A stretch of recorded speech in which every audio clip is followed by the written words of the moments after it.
Premiere Pro versus DaVinci Resolve. Here are 5 reasons that Premiere Pro is better than DaVinci Resolve, and you're really gonna wanna stick around for number 5 because it's a spicy hot take. Number 1, unlike DaVinci Resolve, Premiere Pro has a truly customizable interface. If you want to set up your panels in literally any orientation, Premiere Pro lets you do that. Out of the box, Adobe gives you presets for how these panels can be laid out, but you can literally click and drag them wherever you want. So if you don't want your video preview in the top right, you can move it to the top left or the bottom left. It doesn't matter because Premiere gives you an insane amount of control for how you can orient your panels, and you can even unlock them and have them floating on a second screen if you wanted to.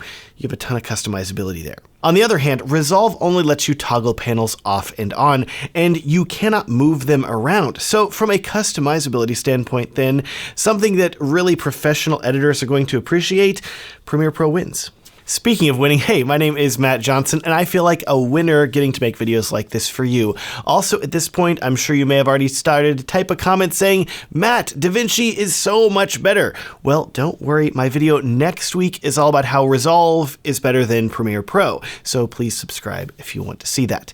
Anyways, back to stirring the pot here. The second reason Premiere is better than DaVinci Resolve all comes down to a little program that Adobe requires you to install whenever you install Premiere, and that program is called Adobe Media Encoder. Yes, one of my biggest personal annoyances about Resolve is that whenever you queue up a video or multiple videos to render and export, you are going to be stuck waiting for all of those videos to render, leaving you unable to do any more editing in Resolve until the export is finished. That doesn't happen with Premiere Pro. Because Adobe Media Encoder is a completely separate program, you can send any video file that you want to export to Media Encoder, where your computer will use that program to render your video, leaving you free to continue to edit the same project or open up a different project. It doesn't matter. This can be a huge productivity boost, and I'm really hoping that in the future, Resolve updates their software to allow you to continue editing while a video is being rendered. Reason 3 now that Premiere Pro is better than DaVinci Resolve is that it has a much easier to use and simpler to use workflow for how projects are saved and moved between computers. This feature relates to the core way that both of these editing softwares work, with Premiere Pro using a simple .prproj project file to store your edited video. This is very similar to using a .docx file to store a Microsoft Word document or a .xlsx file to store an Excel spreadsheet. In essence, if you have this .prproj file, you can edit your video, and if you want to move your project file to another computer or send it to someone else, that is as simple as copying and pasting this file to a hard drive or sending it to someone else via Dropbox. This system that Premiere Pro uses is very traditional, and if you've ever used a computer before, it's pretty easy to understand. DaVinci Resolve, on the other hand, uses a database system to store all of your edits, which has plenty of benefits, don't get me wrong, but if you want to transfer your project from one computer to another, it is a bit more work, and you also have to think about things like backing up your database from time to time, which you never really need to think about with Premiere Pro.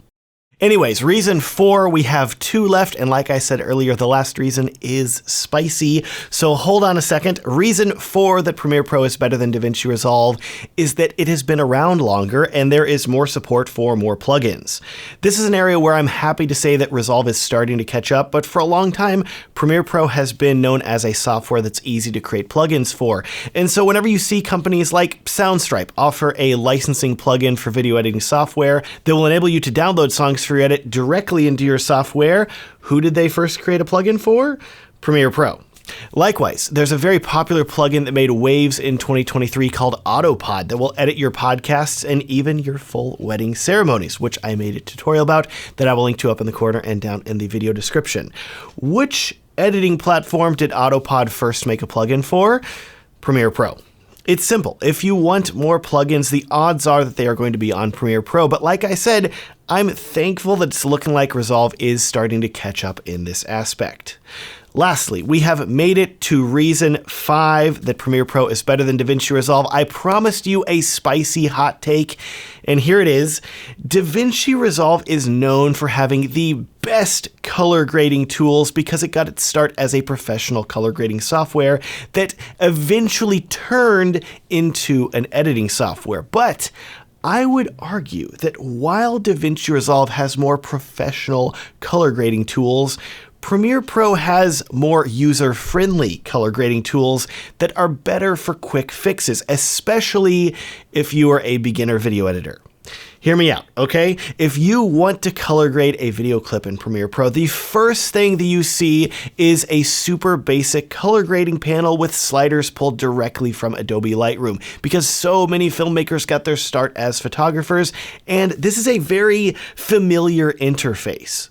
Changing your brightness and contrast and color temperature are only a simple click and drag away. And for most people, that is all that they need to color correct and color grade their video. This setup is not intimidating at all for color grading.